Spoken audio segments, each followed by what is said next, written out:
Hi everyone. Okay, let's look at another example of vertical analysis of the statement of income. And this one comes directly out of your textbook and is on page 130. Okay, it's for Eastman Technologies. So again, we're looking at 2 years worth of statement of income, 2012 and 2013. And as you can see, 2013, which is the most recent year, is the one closest to the words, okay? So keep that in mind. You should always put your most recent year next to the actual wording of the on the statement. So revenue, and then the next one over should be your most recent year. Okay, so again, when we're looking at the vertical analysis, it's every number divided by revenue, okay? So as you can see, percentage of sales. So revenue is always going to be the 100% because revenue divided by revenue is 100%, okay? So 2.5 million divided by 2.5 million is going to be 100%. Okay, and then our next one is our cost of sales, which is 1.9 million divided by the 2.5 million. So the cost of sales for this example represents 76%. And then, of course, we've got our gross profit. Doing the math, 2.5 million minus the 1.9 million gives us 600,000. And again, for the percentages, you can either do the math, which is your 100% minus your 76% gives you your 24%, or to confirm your number, again, the 600,000 divided by your 2.5 million gives you 24%. So now if we looked at 2012, we can see how we compare. Are we doing better in the most recent year, or are we doing worse? Well, if we look at even our gross profit, it's hard to tell at face value, excuse me, the 507 versus the 600, because our revenue numbers are different. However, that's why we do the percentage. So then looking at the straight percentages, we can see, well, what does our gross profit represent? So in 2012, our gross profit was 22.5% of sales, which isn't bad.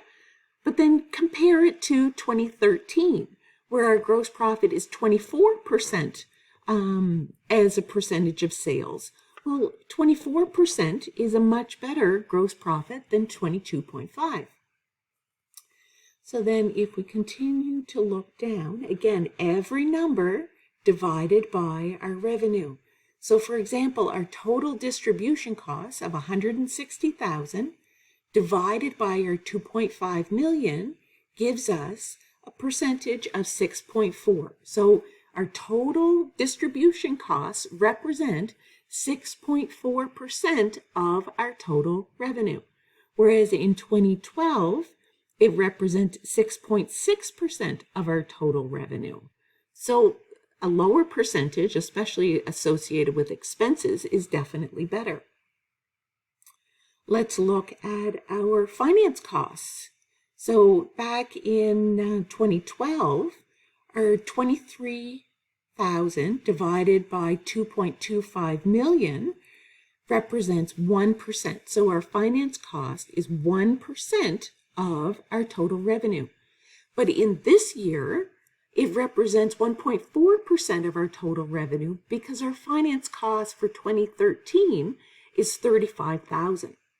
Okay, but let's have a look down further and let's look at our profit for the year, which is 97.5 thousand or 97.5, divided by our total sales or revenue for the year is 2.5 million, and that represents 3.9% profit for the year. Whereas last year, sitting at 75,000, that only represents 3.3%. So not only have we done better dollar-wise for both our revenues and our profit for the year, and even our gross profit for the year, even looking at percentage-wise, we are in a much better position. Okay. Okay, so that's looking at our statement of income. Now let's look at our statement of financial position or our balance sheet.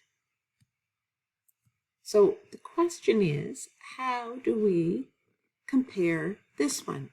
All right, I will create a new video because my screen isn't quite matching up, and I will be back. Okay, so here we go. So now looking at our statement of financial position, it's calculated a little bit different, of course, because if you think back to our statement of income, it's everything compared to revenue, right? Revenue is our biggest number, and then we take off our cost of sales and we take off all of our expenses to come down to a much smaller profit number. But if you look at your statement of financial position, all of our numbers add up.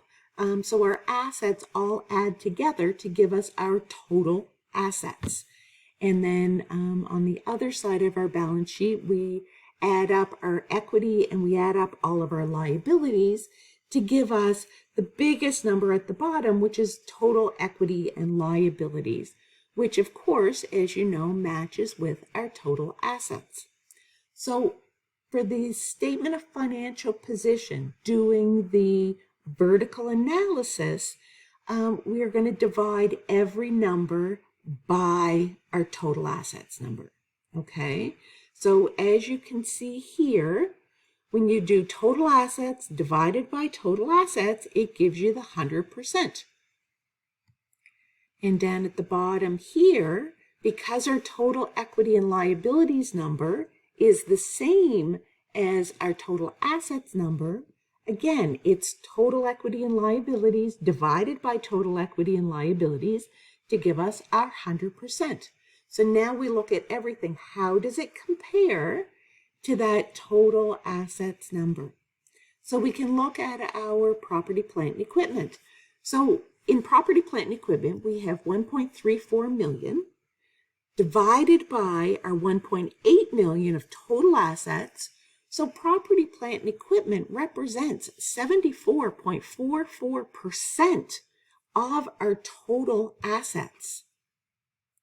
We've got our accumulated depreciation, which of course reduces the overall percentage, because the accumulated depreciation represents 7.77% of our total assets.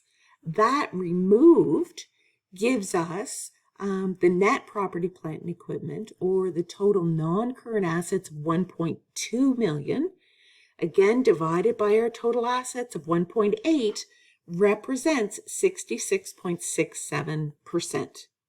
Then we can look at inventory, represents 12% of our total assets. Trade receivables represents almost 17% of our total assets.